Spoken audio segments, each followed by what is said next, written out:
Hi everyone! Welcome again to my channel. So for today's video guys, ay i-update ko naman kayo dito sa garden ko sa harap ng bahay. So mayroon nga pala akong mga dinagdag dito ng mga succulents. At yung iba is nagdagdag ako ng cuttings. So umpisahan natin. So ito nga pala yung sabi ko sa inyo na sedum. Ayan, oh. Ito siya, nalaglag lang to dito. Oh, itong mga ganito, ayan. Ayan, oh. So, kusa lang talaga silang tumutubo. Ayan, guys.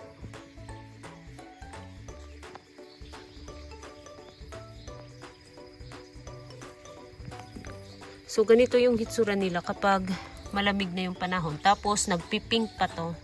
Kapag sobrang lamig na, nagpipink. Tapos, kahit natabunan pa to siya ng snow, pagka dating ng spring, ayan, buhay ulit siya. Tapos meron ako ditong topsy-turvy na napakatagal na nito. Hindi ko na alam kung ilang taon na siya dito. Sobrang tagal na nito, guys. So, ganito lang talaga siya kaliit. Hindi na siya lumalaki. Tapos, nagkakaroon lang siya ng mga dry leaves sa ilalim. Ayan. Ayan. Humahaba na yung stem. So, napakaliit lang talaga niya. Napaka-cute. Tapos, dito naman sa garden bed ko is kumakapal na tong si Supreme. Yan. Mahaba na yung kanyang dahon.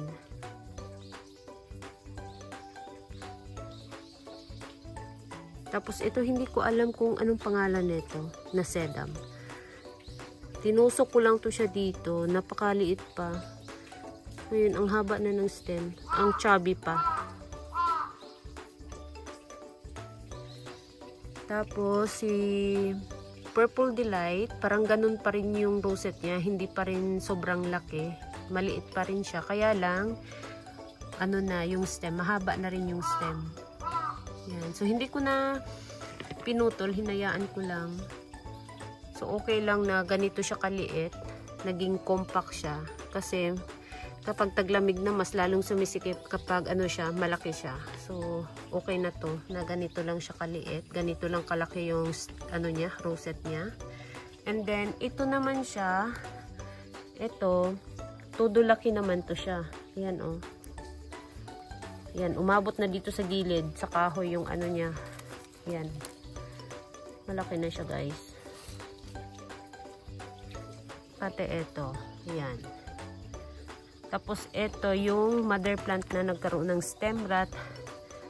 Ito siya, yung mother plant. Tapos, gumaganda na yung ano niya, kulay niya. Oh. Nag-start na siyang mag-pink.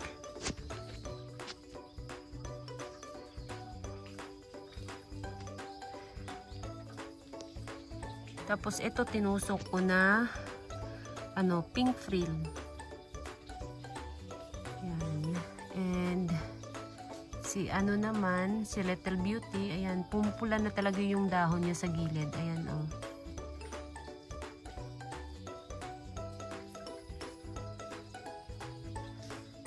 Tapos, si Bruns naman, tumataba yung dahon niya ngayon. At ito mga bagong babies to na lumabas sa stem. Itong mga nasa gitna. Tapos, ito lang yung mga tinusok ko. Itong mahaba na yung stem, ito yung mga tinusok ko. Ayan.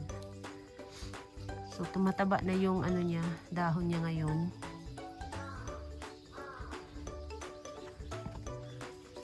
Tapos, si ano naman, ito, tingnan ninyo tong ano ko dito, Polydonis ko dito. Nawala yung pinakagitna dito na rosette. Ayan, nagkaroon naman siya ng napakaraming ano, ayan. Ito. Dito pa lang sa ibabaw parang may tatlo akong nakita dito. Isa, dalawa, tatlo. Tapos meron din dito na dalawa. Ayan, meron pa dito banda. Dito banda meron pa.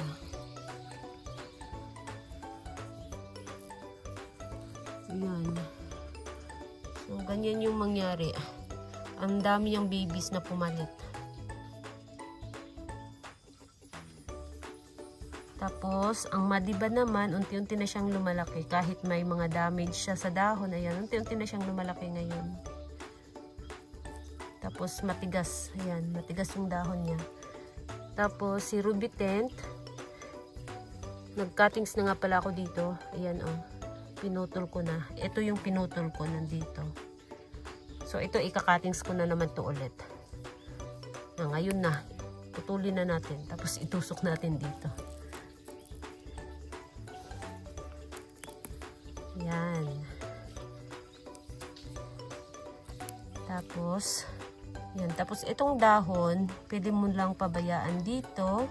Itong dahon, itusok lang natin dito kasi nagkakaroon siya ng baby. Ito oh, kumapal na naman siya ulit. Ito maselan to siya sa winter. So kung may ganito kayo, kailangan magtira kayo ng cuttings, ilagay ninyo sa loob ng bahay. Huwag ninyong pabayaan sa labas kasi masisira siya. Lalo na kapag may frost. Ayan. Tapos ito naman siya si Hagai tolimenensis. Ito siya. May cute na siya na baby oh. And then, ito naman siya, si Dusty Rose. Yan.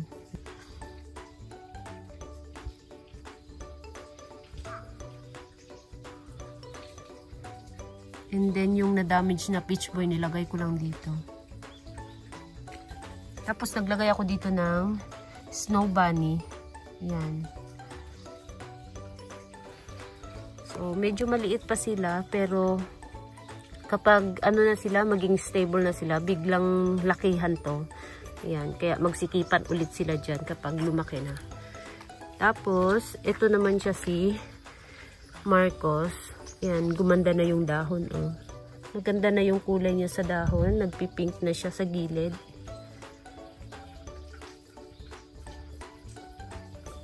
Ayan, si Marcos and si Dark Vader.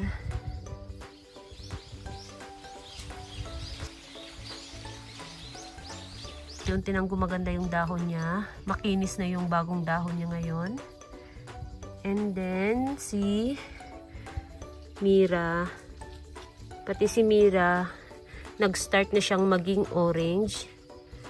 Kaya lang may kumakain ng dahon niya. Lalo na dun sa bandang kabila. Kinakain ng uod. Yan oh. May mga damage sa dahon. Tapos, itong Dragon's Blood, ayan.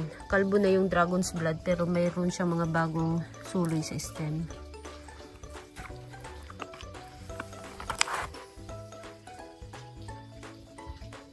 Si Robra. Then, Ruby Tent ulit. Ito, cuttings din to. Tinusok ko lang din dito. Galing siya dito. Ayan. Tapos, meron na siyang mga bagong suloy. Ayan, ganyan lang kadali magparami ng Ruby Tent. Tsaka Blue Jelly Beans, ganun din. Kapag kinatings ninyo, magkakaroon siya ng bagong suloy sa stem. So, madali lang talaga siyang paramihin. Itong Ruby Tent tsaka Blue Jelly Beans. Tapos si Aurora. Nagpipink to si Aurora. So, yung ibang Aurora ko dito banda sa likod, nasira. Kaya ang pinalit ko naman ngayon ay itong mga nakatings ko na Leticia.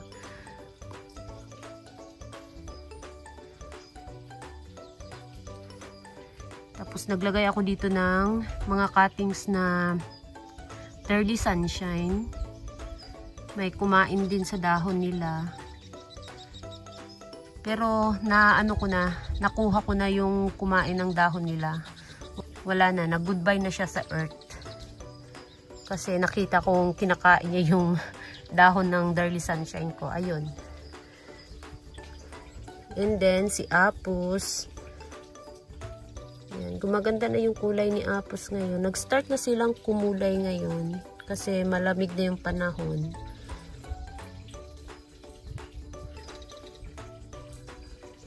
Tapos naglagay ako dito ng maroon. 2 maroon yung nilagay ko. Ayan, malapit dito sa bukang-buka na raindrops. So mahaba na nga pala yung stem ng raindrops ko.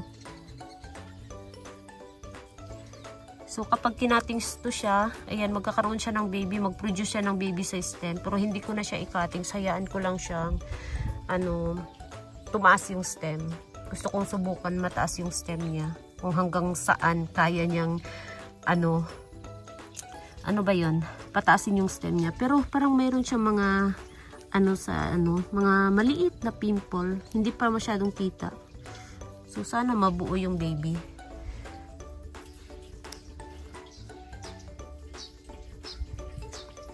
And then, si Mira ulit. Ito, pula na, Itong nasa, Yan, gumaganda na si Mira. At ang dami. So, ito lang siya ay isang puno lang to, yung tinanim ko dito. So, bilangin natin kung ilan ang meron dito. 1, 2, 3, 4, 5, 6, 7, 8, 9, 10, 11. 11 lahat. So, i-minus natin yung mother plant. So, may 10 baby siya na na-i-produce. Yan. Diba? Ang dami niyang babies. So, bongga siya sa babies. Ito. Masipag mag-anak. Tapos, si Rubitent ulit. So, ito, i-cuttings natin to. Putulin natin.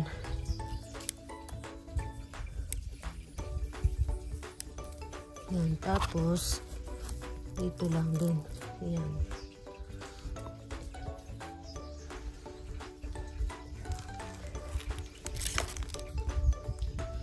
Ito naman si Ghosty. Yan, gumanda na yung kulay niya. Nagpipink na siya. Tapos yung baby niya sa ilalim, pink na pink yung nasa ilalim, guys. Yan, 'di ba? Ang cute ng baby niya, pink na pink. Kaya lang parang may kumain dito. Pinakpak yung dahon. Tapos, yung galing sa gilid ng bahay na, eto, Marcos. Yung stem na lang kasi kinatings ko. Eto na sila ngayon. Nandito sa gilid. Dito ko sila tinanim. Ayan, may baby na, Ito, may paano na baby, Yan. So, mga Marcos to. Ito rin mayroon na, Tapos, naglagay ako dito ng mga frulifica. Yung maliit na frulifica. Yan. Kahit saan-saan na lang ako nagtusok ng frulifica. Nandito, nandito, nandito. So, abangan natin next year kung ano yung magiging hitsura dito. Kasi, ang dami kong mga tinusok na mga maliit dito na mga succulents. Lalo na tong mga frulifica. Ayan, sobrang liit, diba? So, abangan natin next year kung ano yung nila dito, hitsura nila. So, ito naman si Bruns. Lumalaki na rin yung niya, dahon niya.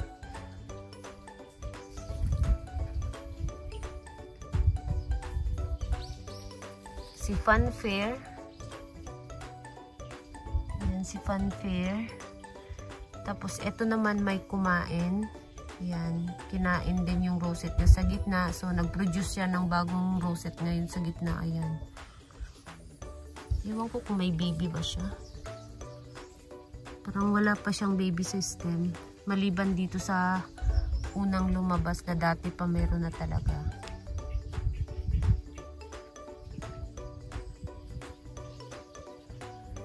Si Onslow. Malaki na si Onslow pero wala pa siyang baby.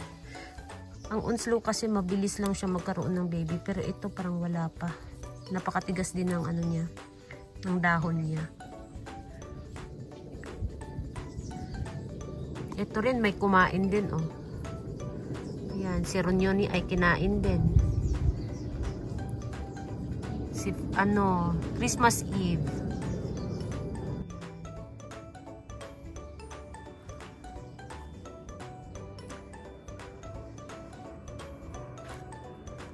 Tapos si Marinay. Ayan, ang cute ng dahon ni Marinay. Sobrang liit.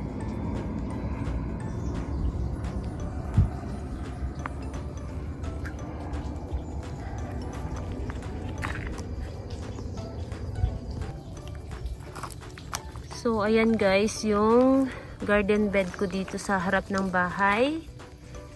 Tapos, iano ko naman kayo dito kay ito si Pretty in Pink.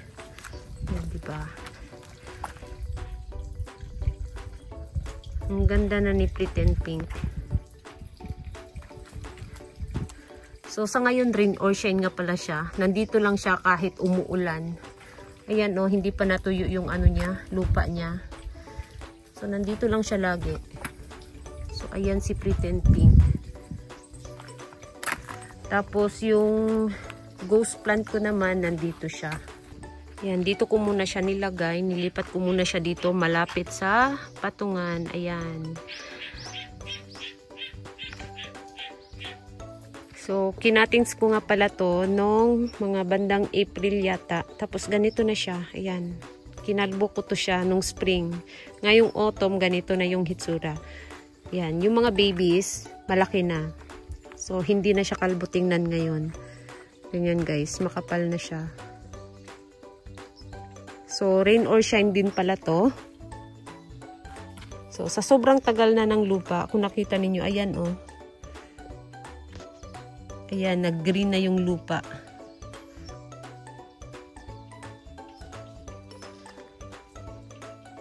So, ganyan na yung hitsura niya. Sa sobrang luma na ng lupa na hindi ko talaga pinalitan ng bagong lupa. To, hinayaan ko lang talaga. So, ganyan yung hitsura.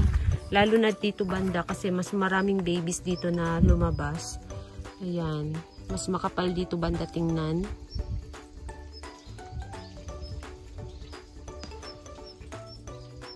So, ayan guys. And then, nasa tabi lang din niya yung Purple Delight. Ganito na kakapal yung Purple Delight ko. At sobrang laki ng rosette. Eto. Sobrang laki niya guys. Ayan yung kamay ko. Ganyan siya kalaki. Kalaki ng rosette nito. Ang ganda pa ng kulay. Rain or shine din siya. Ginawa ko munang rain or shine sa ngayon. Ayan. Tapos ito, hindi ko alam kung kung bulaklak ba to or bagong rosette niya. Pero so far wala naman lumalabas na parang bagong rosette yata to. Hindi siya bulaklak. Yan guys. Ang chubby din ng mga dahon nito. Sobrang chubby. Tingnan ninyo. Kumuha tayo ng isa. Ayan chubby. So, yung mga nasagi kong dahon, kapag nasagi ko to siya, dito ko lang din nilagay sa ilalim. May mga Yan. Napaka-crunchy. Yan, Ayan yung mga dahon niya. May ugat na.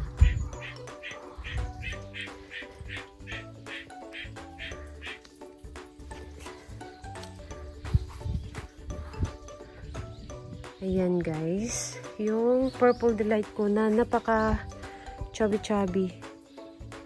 Yan, pati itong si ghost plant. Ayan. Tapos nandito lang din sa malapit lang din sila dito sa kilid ng bahay, yung ginawa kong garden dito. Ayan. So, yun lang guys ang latest update natin dito sa garden bed ko sa harap ng bahay. So, thank you so much for watching and please don't forget to subscribe and like to my channel. Sa hindi pa nakapag-subscribe, please subscribe my channel at i-click nyo na rin ang bell button para ma-update kayo pag nag-upload ako ng bagong video. Thank you so much for watching and see you on my next video. Bye-bye!